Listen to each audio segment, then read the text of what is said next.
September arrives, and a good many gardeners quietly decide the year is over. The border looks worn, the evenings cool down, and the tools begin drifting toward the shed. The soil has not finished. It is still holding summer heat several inches down. Rain is returning, and the air is cool enough that a new perennial does not have to fight to keep a crown of leaves alive. It can spend the autumn making roots. I argued against that for years. One August, a landscaper ordered 300 perennials from me and wanted them lifted in September. I told him spring was safer. He had a schedule and ignored me. I went to his job the next June expecting gaps and excuses. Every plant was ahead of my spring stock, with broader crowns, better roots, and harder flowering. That was one of those useful trade lessons where being wrong costs less than refusing to look. I changed the way I sold after that. Here are 9 perennials worth planting in September, what each one needs, and the mistake that can undo the advantage before winter. Now then, before the 9, 3 things that decide whether any of this works. The first is the date, and it is not the same date for everyone. You want roughly 6 weeks of soil that is still workable before your ground freezes hard, not before your first frost. Frost on the leaves does not matter at all. The plant is going dormant anyway. What matters is when the soil at 4 inches down stops being workable. So look up your average first hard freeze and count back 6 weeks. In Zone 5, that puts your last safe planting date somewhere in the middle of September. Zone 6, the end of September. Zone 7, into the middle of October. Zone 8 and 9, you have until November and you are in no hurry at all.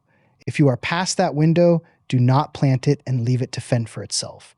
Heel it in somewhere sheltered, or keep the pot in an unheated garage and put it out in spring. The second thing is water, and this is where people relax too early. A plant put in September still needs watering. The air is cool, the rain has come back, and every instinct says the job is done. But a new plant has a root ball the size of the pot it came in and nothing beyond it.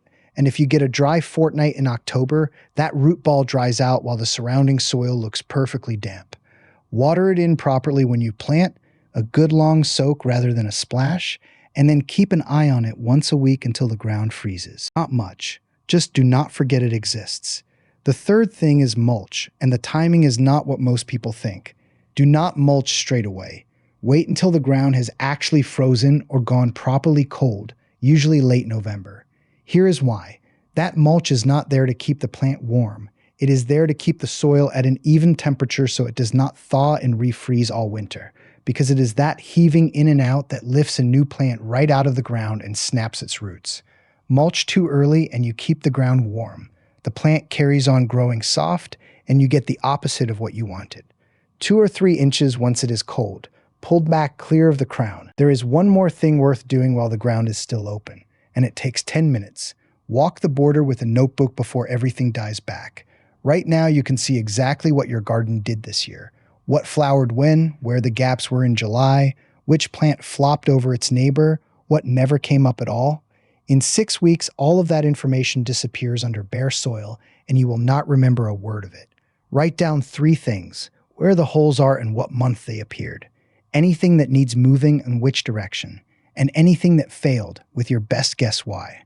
Then, when the catalogs come in January, you are buying against a list rather than against a photograph, and there is no comparison between the two. Every good garden I ever saw belonged to somebody who wrote things down.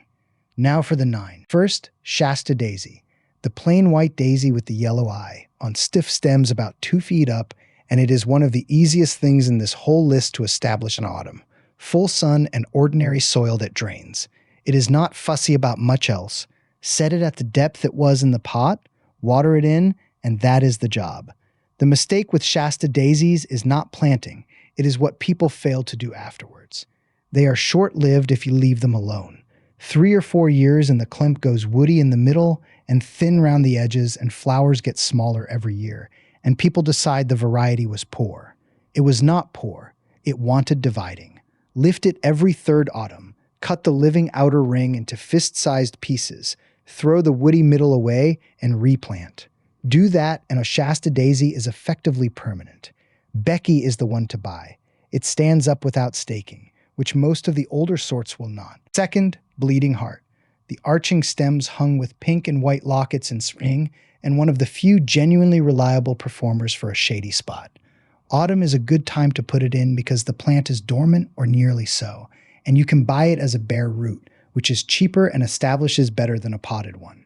Set the crown just an inch below the surface with the fleshy roots spread downward. Shade or morning sun only. It wants soil with some body to it that does not dry out.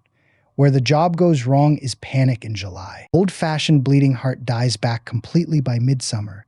The leaves go yellow, then brown, then the whole plant disappears and there is bare ground where it was. Every year somebody assumes it has died and digs it out or plants over the top of it. It has not died. It has finished. That is its whole life cycle. Up in April, flowering in May, gone by July, back next spring. Mark where it is with a label or a stone before it vanishes. Plant a hosta or a fern beside it to fill the gap it leaves. Third, and this is the one I promised you, bearded iris. No, I have given you that elsewhere. This is Siberian iris, and it is a different plant with different rules, which is exactly why it gets planted wrong. Siberian iris makes narrow, grassy foliage and slim, elegant flowers in blue, purple, or white. And unlike the bearded sorts, it is not fussy, does not need dividing often, and will take much wetter ground. Here is the trap. A bearded iris wants its rhizome sitting on the surface with its back in the sun. A Siberian iris wants its crown 1 to 2 inches under the soil. They are sold side by side. They are both called iris, and half the advice online applies to one and gets applied to the other. Plant a Siberian iris on the surface, the way you would a bearded, and it will sit there and sulk and never flower. Plant a bearded iris 2 inches deep, the way you would a Siberian, and it will rot. 2 inches under for Siberian, sun or part shade, and it will take damp ground that would kill most things on this list. Caesar's brother is the old reliable dark purple. It has been sold since the 1930s for a reason. Fourth, hardy geranium, cranesbill, not the red pelargoniums in hanging baskets, which are a different plant entirely and are annuals here. This is the hardy perennial, low spreading mounds of divided leaves covered in violet, pink, or white flowers from June onward. It is the most useful plant on this list for one specific reason. It knits. It spreads sideways into a low weed-suppressing mat and covers the bare soil between your bigger plants, which is the difference between a border that looks planted and one that looks like a collection of individual specimens. Sun or part shade, any reasonable soil. Space them about 18 inches and let them run together. Where the job goes wrong is leaving them alone at midsummer. Around July, a cranesbill goes leggy and flops open and the middle goes bare and brown. People cull them out at that point. What it wants is the shears. Cut the entire plant back to about 2 inches, hard, all at once. It looks brutal for a fortnight and then comes back as fresh new foliage and often flowers a second time into September. Roseanne is the one everyone recommends, and they are right. It flowers from June to frost without stopping, and it is sterile, so it puts everything into flower rather than seed. Fifth, sea holly. Steel blue thistle-like heads on branching blue stems, and it looks like nothing else in a border. It holds its color when cut and dried, and it stands through half the winter looking architectural. Full sun and poor, gritty, sharply drained soil. It comes from coastal sand, and it means it. Where the job goes wrong is moving it, and this one is final. Sea holly makes a long taproot that goes straight down, and once it is down, you cannot lift the plant without breaking it, and a broken taproot is usually the end. So buy it small in a 2-liter pot rather than a big showy one. Plant it where you actually want it, and never touch it again. A small one will overtake a large one within 3 years anyway, because it is putting everything into that root while the big one is recovering from being potted on. And do not feed it. Rich ground gives you tall, floppy stems and dull color.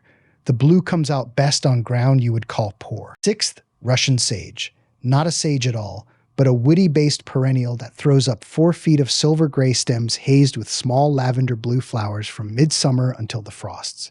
It is drought-proof, deer-proof, and it flowers when a lot of borders have gone quiet. Full sun and drainage above all. It will not sit in wet ground through a winter. Autumn planting is fine, but give it the best drained spot you have, and if your ground is heavy, work grit through the planting hole and set the plant slightly proud so water runs off the crown rather than into it.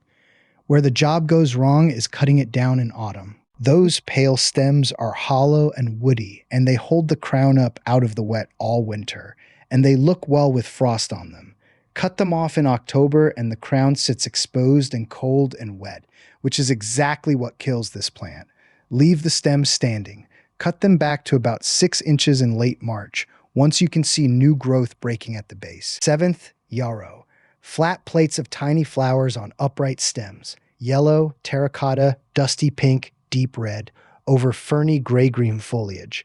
It flowers for weeks, the bees are all over it, and it will grow in ground that defeats most things. Full sun, poor soil, no feeding, very little water once it is established. That is the entire specification. Where the job goes wrong is kindness again, and with yarrow you can see it happening. On rich ground or with regular feeding, it grows soft and tall and then falls flat open from the middle at the first heavy rain, and people stake it or blame the variety. It does not want staking. It wants worse soil. The other thing worth knowing is that it spreads by underground runners. In a controlled border that is useful ground cover, in a small bed with delicate neighbors, it is a nuisance. And if that worries you, plant it in a bottomless pot sunk in the ground to keep it in bounds. Moonshine is the pale lemon one, and it is the best behaved of them. 8th, lungwort. Pulmonaria, an unfashionable plant, and I do not much care, because it does 2 jobs nothing else on this list does. It flowers in March when there is genuinely nothing else out, with clusters that open pink and turn blue on the same stem. And its leaves are heavily spotted and splashed with silver, so the plant is worth looking at from March right through to November, even when it is not flowering. Shade or part shade, soil with some body that holds moisture. It is a woodland floor plant. Where the job goes wrong is letting it dry out in July. A dry lungwort gets powdery mildew, a gray-white bloom over all the leaves, and once it has it for the season and looks wretched. The fix is not spraying. Cut the whole plant off at the base, right down, water it well, and it throws a complete set of clean new leaves within a fortnight. It looks like an act of violence, and the plant does not mind in the slightest. Sissinghurst white is the one with the best silver on the leaf. 9th, Japanese anemone. I have put this last because it is the one that changes what your September looks like, and because it is the one that needs a warning attached. Tall, wiry stems, 3 or 4 feet, carrying simple pink or white flowers with a green button center, and they open in late August and carry on through September and October, when the rest of the border has finished. Nothing else gives you that. Part shade suits them best. Ordinary soil that does not bake dry. Now the warning, and I mean to be straight about it because plenty of videos will sell you this plant without mentioning it. Japanese anemone spreads by underground runners, and it is properly vigorous. In ground it likes, it will travel several feet a year and come up through the middle of its neighbors. And once it is established, it is genuinely difficult to remove because every scrap of root left behind grows again. That is not a reason to avoid it. It is a reason to cite it deliberately.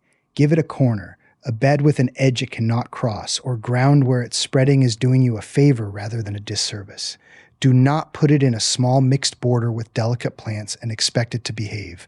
Honorine Jobert is the white one, and it has been grown since 1858. Now for the planting itself, because it is quick and there are 2 things people get wrong. Dig a hole twice the width of the pot and no deeper than the pot. Twice the width, because roots travel sideways far more than down in the first year. No deeper, because loose soil under a root ball settles and the plant sinks and the crown ends up buried. Take the plant out of the pot and look at the roots. If they are circling round the outside in a solid mat, tease them loose with your fingers, or if it is really tight, cut down the sides of the root ball in 3 or 4 places with a knife. A pot-bound plant put in the ground with its roots still circling will carry on circling and strangle itself. Set it so the top of the root ball is level with the surrounding soil. Not proud, not sunk. Backfill with the soil you took out. Do not put compost or fertilizer in the hole. A rich pocket in ordinary ground makes roots stay in the pocket rather than push out into the surrounding soil, which is the opposite of what you want. Improve the whole bed if it needs it, or leave it alone, but do not make a luxury nest. Firm it with your hand, not your heel. You want the air pockets out, not the soil compacted. Then water, properly. A full can slowly into the base of each plant and then walk away. Do not feed anything you plant in September. No fertilizer until spring. You are asking for roots, not growth, and nitrogen at this time of year gives you soft top growth that the winter will take. A word on what to expect after you plant, because the first 8 weeks look like nothing happening. Above ground, nothing will happen. No new leaves, no growth, possibly the existing foliage going yellow and dying off entirely. That is correct, and it is not the plant failing. Everything it is doing is below the soil where you cannot see it. By the time the ground freezes, a September planted perennial will typically have pushed roots 6 or 8 inches out from where you set it. That is the whole point of the exercise, and it is invisible. Then it sits. Through winter, it does nothing at all. And in April, it comes up with a root system already built, while the plant your neighbor puts in that same month is starting from a pot-shaped lump. By June, the difference is obvious to anybody standing in front of both. The gardener who plants in April sees results in April. The gardener who plants in September sees them in June, and they are better results. That is the trade, and it is the only reason this month gets ignored. One practical word about buying in autumn. Judge the root, not the flower. A perennial that has finished above ground may be exactly where it should be for the season. Turn the pot over. Healthy, pale roots at the drainage holes are useful evidence. Black, soft roots, sour, wet compost, or a root ball dry enough to pull away from the pot are reasons to leave it. Brown leaf edges and spent flower stems are not, by themselves, a fault in September. You are buying the crown and the root system. Look there before you decide. Plant one perennial while the soil is still warm. Not a new border and not a cart full. One plant in a gap you already understand. Water deeply and mark so you do not disturb it. It may do nothing above ground. That is not failure. The useful work is happening where you cannot watch it. Next June, compare that crown with something planted in April, and you will see what the autumn bought you. Tell me your growing zone and the last date you can still work the soil. That date matters more than the date printed on a calendar. Spring gets the attention. Autumn gives a perennial the start.